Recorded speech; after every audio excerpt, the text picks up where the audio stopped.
Hi, welcome to kids kitchen. வீடியோட கடைசியில் கேழ்வரகோட பயன்களை பற்றி சொல்லியிருக்கேன். வீடியோவை ஸ்கிப் பண்ணாமல் பாருங்கள், உங்களுக்கு பயனுள்ள தகவலாக இருக்கும். Hi, welcome to kids kitchen. இன்றைக்கி கேழ்வரகை வச்சு இந்த டிஷ் எப்படி செய்யலான்னு பார்க்கலாம் வாங்க. நான் 2 கப் கேழ்வரகு எடுத்திருக்கேன். இது ஒரு 200 கிராம் இருக்கும். தண்ணி விட்டு நல்லா அலசி ஒரு 15 நிமிஷம் ஊற வச்சுக்கலாம். மீடியம் சைஸில் ஒரு தேங்காய் எடுத்திருக்கேன். தேங்காவை நம்ம கிள்ளி எடுத்துக்கலாம். இப்போ மிக்ஸி ஜாரில் சேர்த்து அரைச்சி எடுத்துக்கலாம். தேங்காவை அரைச்சாச்சு. பால் பிழிஞ்சு எடுத்துக்கலாம். கொஞ்சம் கொஞ்சமாக தண்ணி ஊற்றி பால் பிழிஞ்சிக்கலாம். தேங்காய் பால் ரெடி ஆகிடுச்சு. அடுத்து நம்ம கேழ்வரகை அரைச்சிக்கலாம். கேழ்வரகை நான் மிக்ஸி ஜாரில் சேர்த்துட்டேன். இதை ஃபஸ்ட்டு தண்ணி விடாமல் அரைச்சிக்கணும். அப்புறம் கொஞ்சம் கொஞ்சமாக தண்ணி ஊற்றிக்கலாம். கேழ்வரகை நான் இது மாதிரி ஒரு துணியில் தான் சேர்த்துருக்கேன். ஏன்னா கையில் பிழிகிறது சிரமமாக இருக்கும். இது மாதிரி துணியில் பிழிஞ்சால் ஈஸியாக இருக்கும். அதனால் நான் துணி தான் எடுத்திருக்கேன். இது மாதிரி துணியை க்ளோஸ் பண்ணி இது மாதிரி பிழிஞ்சிக்கலாம். பால் பிழிஞ்சு வேறு பாத்திரத்தில் மாற்றிட்டு மறுபடியும் கொஞ்சம் கொஞ்சமாக தண்ணி ஊற்றி பால் பிழிஞ்சிக்கலாம். பாருங்கள், கேழ்வரகு பால் எவ்வளோ கெட்டியாக இருக்குது பாருங்கள். ஃபஸ்ட்டு பால் இது அப்படியே வேறு பாத்திரத்தில் மாற்றிட்டு மறுபடியும் கொஞ்சம் கொஞ்சமாக தண்ணி ஊற்றி பிழிஞ்சிக்கலாம். இது லாஸ்ட்டாக உள்ளது. இந்த அளவுக்கு பாருங்கள் தண்ணியாக இருக்குது. இதோட நம்ம ஸ்டாப் பண்ணிக்கலாம். நம்ம தேங்காய் பால் இவ்வளோ இருக்கணும், கேழ்வரகு பால் இவ்வளோ இருக்கணும்னு இல்லை. ரெண்டுலேயுமே பால் வர்ற வரைக்கும் கொஞ்சம் கொஞ்சமாக தண்ணி ஊற்றி பிழிஞ்சிக்கலாம். இங்கே பாருங்கள், கேழ்வரகு மாவு அடியில் உறைஞ்சிருக்கு பாருங்கள். நம்ம துணியில் தான் பிழிஞ்சோம். அப்படி இருந்தும் மாவு பாருங்கள் அடியில் உறைஞ்சிருக்கு. நான் இப்போ ஸ்டவ்வும் ஆன் பண்ணிட்டேன். அடி பிடிக்காமல் நல்லா கிண்டி விட்டுட்டே இருக்கணும். ஏன்னா அந்த மாவு அடியில் இருக்கனால நமக்கு அடி பிடிச்சிடும். தேவையான அளவு உப்பு சேர்த்துக்கலாம்.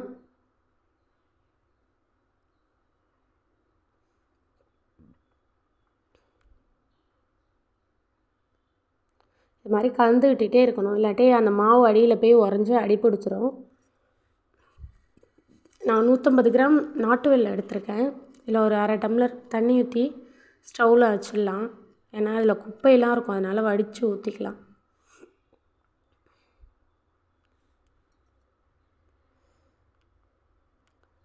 ஒரு அளவுக்கு பாருங்கள் திக்னஸ் கிடச்சிருக்கு. இன்னும் நமக்கு திக்காக வரணும்.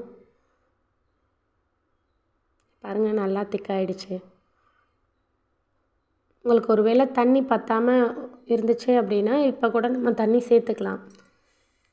இப்போ எனக்கு கரெக்டாக இருக்குது. நீங்கள் செய்கிறப்ப தண்ணி பற்றலை அப்படின்னா நீங்கள் கொஞ்சமாக தண்ணி சேர்த்துக்குங்க.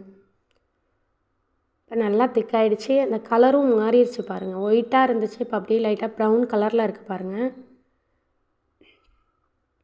நமக்கு இப்போ நல்லா வெந்துடுச்சு. அது வெந்தோன்னா அதில் ஒரு நல்ல ஸ்மெல் வரும்.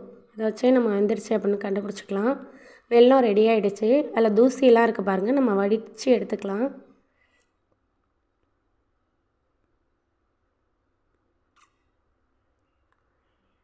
இதை நம்ம அந்த கூழில் சேர்த்துக்கலாம். சேர்த்து இதையும் நல்லா கலந்து விட்டுக்கலாம். நமக்கு இப்போ கூழ் ரெடி ஆகிடுச்சு. இது ரொம்ப டேஸ்ட்டாக இருக்கும். குழந்தைங்கள்லாம் லைக் பண்ணி சாப்பிடுவாங்க. சில பேர் சாப்பிட மாட்டாங்க அப்படின்னு சொல்லுவாங்க. நீங்கள் செஞ்சு சாப்பிட்டு பாருங்கள், ரொம்ப டேஸ்ட்டாக இருக்கும்.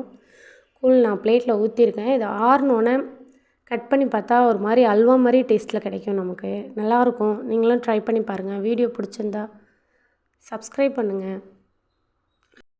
கேழ்வரகின் பயன்களை தெரிஞ்சுக்கலாம் வாங்க. இந்த கேழ்வரகில் எவ்வளோ சத்துக்கள் நிறைஞ்சிருக்கு அப்படின்னு நம்ம தெரிஞ்சுக்கலாம். நம்ம குழந்தைங்களா இருக்கப்போ நமக்கு சளி காய்ச்சல் இது மாதிரி ஏற்படாதா, அப்படியே வந்தாலும் நம்ம ஹாஸ்பிட்டல் போவோமே சரியாயிடும்.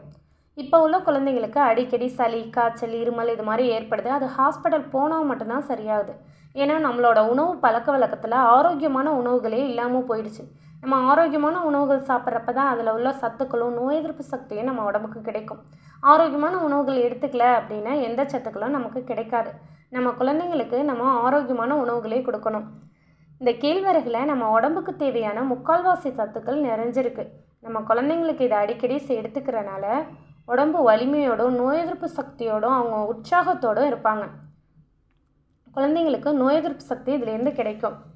கர்ப்பிணி பெண்கள் ஃபஸ்ட்டு மந்த்லேருந்து லாஸ்ட் மந்த் வரையும் ஒரு டேப்லெட் சாப்பிடுவாங்க. கால்சியம் டேப்லெட் சாப்பிடுவாங்க.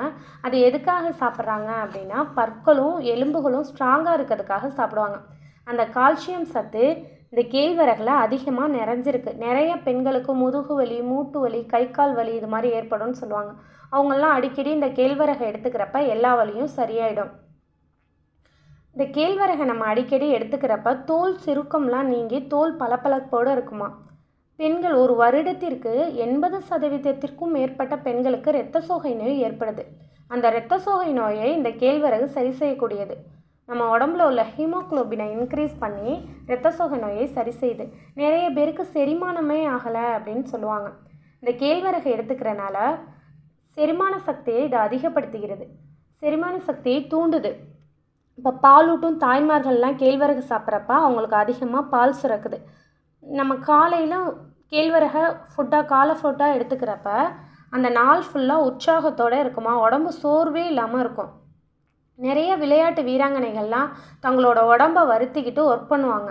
அவங்க உற்சாகத்தோடு இருக்கணும் அப்படிங்கிறதுக்காக இந்த கேழ்வரகை தான் அவங்க ஃபுட்டாக எடுத்துக்கிறாங்க. இந்த கேழ்வரகு நம்ம உடம்புக்கு குளிர்ச்சியை தருது. இது உங்களுக்கு பயனுள்ள தகவலாக இருந்துச்சா இல்லையா அப்படின்னு கமெண்ட் பண்ணுங்கள். உங்களுக்கு வீடியோ பிடிச்சிருந்துச்சு அப்படின்னா உங்கள் ஃப்ரெண்ட்ஸுக்கும் உங்களுக்கு தெரிஞ்சவங்களுக்கும் ஷேர் பண்ணுங்கள். அவங்களும் பயன்பெறலாம்.